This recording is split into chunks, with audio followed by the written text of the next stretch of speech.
laki-laki mencintai perempuan paling cantik sak fatayat kok ditolak? Puasa kalau laki-laki dulu. Iya, masuk masjid baca ya Rahmanu ya Rahim 7 hari 7 malam, I love you.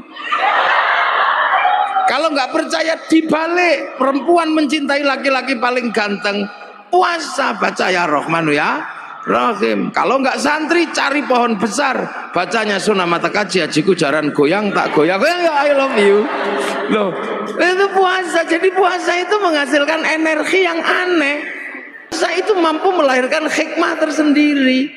Dukun santet kalau puasanya kuat, santetnya juga teksek dia. Makanya ini puasa. Dulu nenek moyang kita hobinya puasa. Dan yang ngerti puasa bukan cuman manusia, ayam juga ngerti puasa. Loh, itu makanya dulu orang itu kalau punya hajat besar senjatanya puasa. Loh, itu puasa. Jadi puasa itu menghasilkan energi yang aneh. Tapi juga bisa kuat baca Sunnah Mata Kaji Hajiku Bandung Bondo puasa.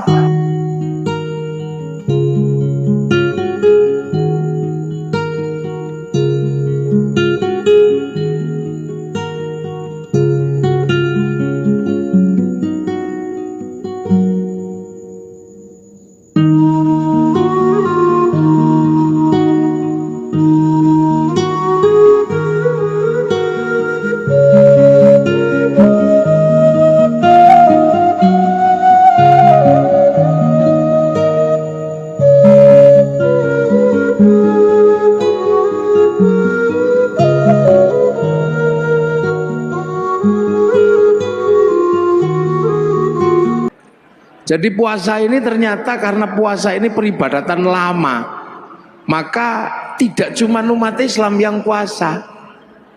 Agama kuno namanya Zoroaster, punya Tuhan dua, Ahriman sama Ahura Mazda. Nabinya namanya Zarathustra, ajarannya nihilisme, itu juga puasa. Tuhan terang Ahriman ini kalau kelahi sama Tuhan gelap. Kalau Tuhan terang itu menang, maka terjadi gerhana bulan. Orang Zoroaster puasa 3 bulan. Kalau Tuhan terang yang kalah, gerhana matahari, puasa 3 bulan. Nah, orang Zoroaster ini punah karena terus agamanya berubah menjadi penyembah api yang di dalam Al-Quran dikenal dengan nama Majus atau Majusi, menyembah api.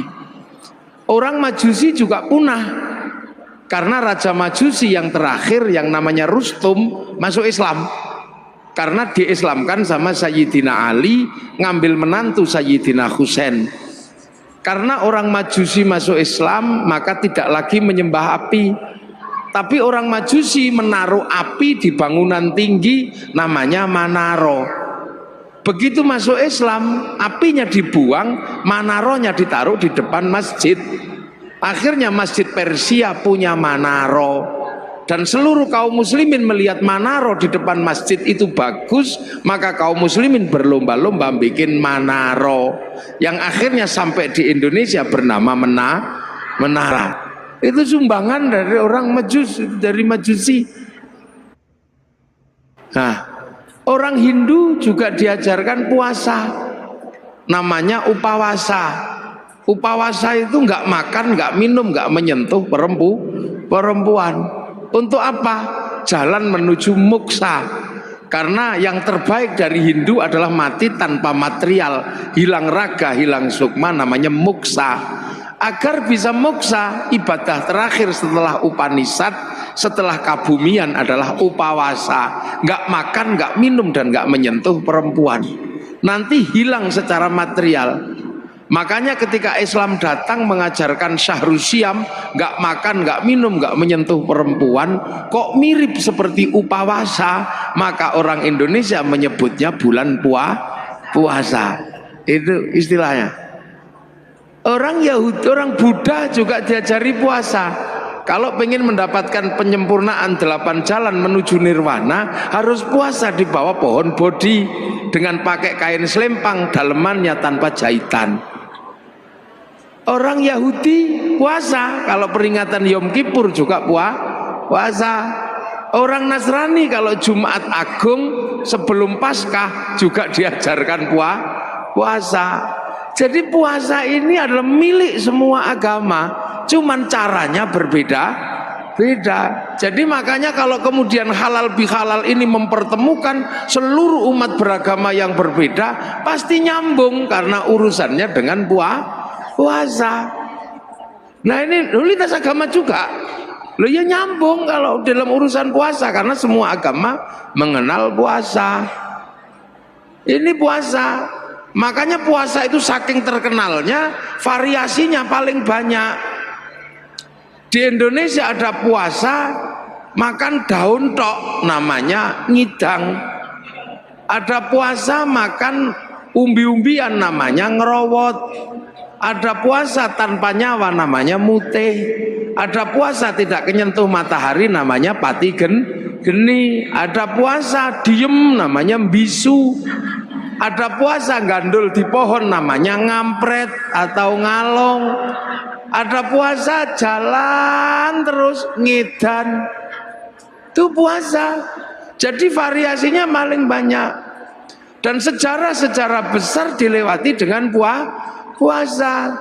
Sejarah tertulisnya Weda, sejarah tertulisnya Tripitaka, sejarah turunnya Al-Quran itu sejarahnya orang puasa. Sang Buddha Gautama tukang tirakat, Walmiki tukang tirakat, Rasulullah juga tukang tirakat. Makanya Quran turun setelah Rasulullah naik turun Gua Hira selama 15 tahun.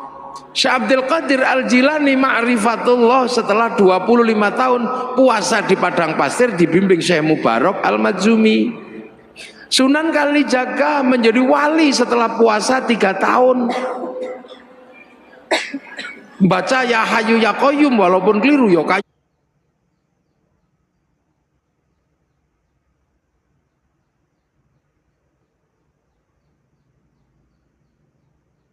yo kamu ya.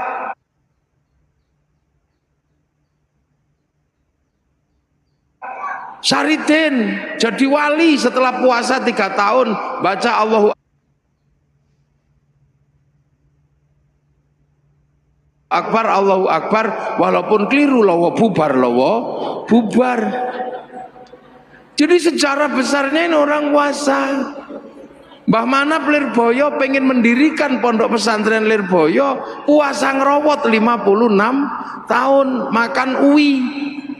Sampai akhirnya uwinya hilang karena dimakan genderuwo. Akhirnya sama Mbah Manap uwinya diganti gadung. Akhirnya genderuwonya makan gadung.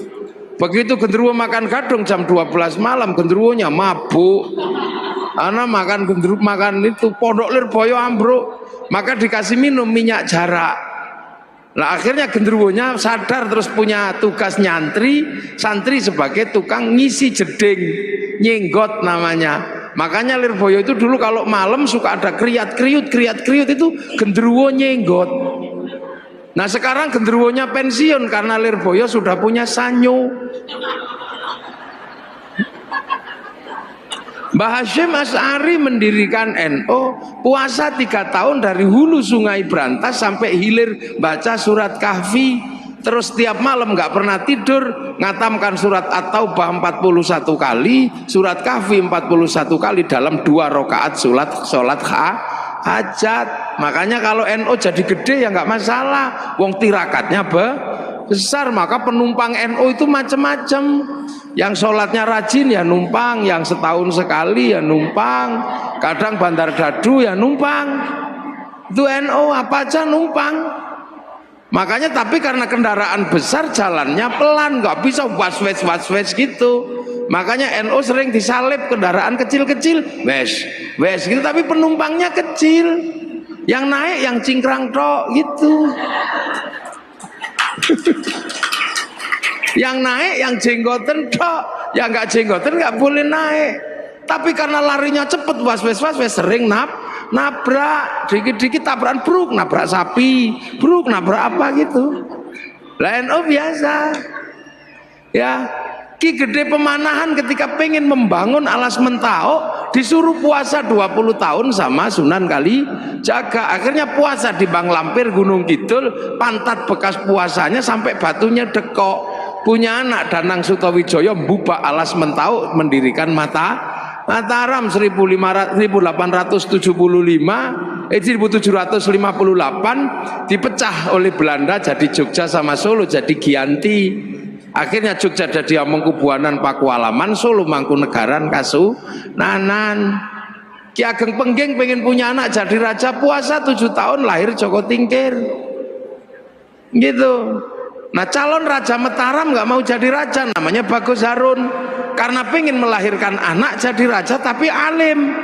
Maka Bagus Harun keluar dari kerajaan, puasa di daerah Pagotan Ponorogo, belakang pabrik gula, Tirakat di samping sumur. Sumur yang dipuasani naiknya airnya 7 meter pas 27 Ramadan. Oh aku untuk Lailatul Qadar. Karena sumur yang menghasilkan Lailatul Qadar, maka sumurnya disebut sumur Sewu Wulan. Orang sekarang menyebutnya Sewulan, maka kampungnya dikenal dengan kampung Sewulan. Raden Bagus Harun punya anak, guanasnya luar biasa, perempuan fatayat, nggak ada yang berani nikahi dia saking kerasnya, sampai dikenal dengan nama Nyi Ageng Alap. Nggak ada yang berani nikah, dinikahi Raden Santri, punya anak Mbah Maktum, lahir punya anak Mbah Maklum, Mbah Tafsirano, ada Mbah Kolyub, ada Mbah Ilyas, nikah punya anak Mbah Nafiqoh, dinikah sama Kiai Hashim Asy'ari, nikah sama Nyai lahir Kiai Wahid Hashim, nikah sama Nyai Solihah binti Bisri Sansuri, lahir anak Abdurrahman Wahid, seorang presiden Indonesia walaupun 2 tahun. Nah ini Tirakat semua, mboknya itu dulu. Di Jogja ada orang nggak terlalu pinter namanya Sukirah, pengen punya anak jadi raja, padahal bukan keturunan raja. Tetangganya cuma bilang paling kamu nanti jadi rajanya ketoprak anakmu. Tapi nekat puasa Bu Sukirah 9 bulan, pengen punya anak jadi raja. Ya Allah, ya Allah. Keluar anaknya laki-laki jemblok keriting, dikasih nama Soeharto, jadi presiden 32 tahun. Loh itu makanya dulu orang itu kalau punya hajat besar senjatanya puasa. Laki-laki mencintai perempuan paling cantik sak fatayat kok ditolak, puasa kalau laki-laki dulu. Iya, masuk masjid baca ya Rahmanu ya Rahim 7 hari 7 malam, I love you. Kalau nggak percaya dibalik, perempuan mencintai laki-laki paling ganteng, puasa baca ya Rahmanu ya Rahim. Kalau nggak santri cari pohon besar, bacanya Sunan Mata Kaji Hajiku Jaran goyang tak goyang ya I love you. Loh itu puasa. Jadi puasa itu menghasilkan energi yang aneh. Orang pengen kuat, puasa baca la haula wala quwata illa billah. Tapi juga bisa kuat, baca Sunan Mata Kaji Hajiku Bantung Bondo puasa. Pengen kaya, puasa bisa, ya Fatahu ya Rozak sholat duha. Kalau nggak mau ya Fatahu ya Rozak, puasa di Gunung Kawi, pulang ya kaya. Dia puasa. Loh makanya puasa ini punya energi yang universal.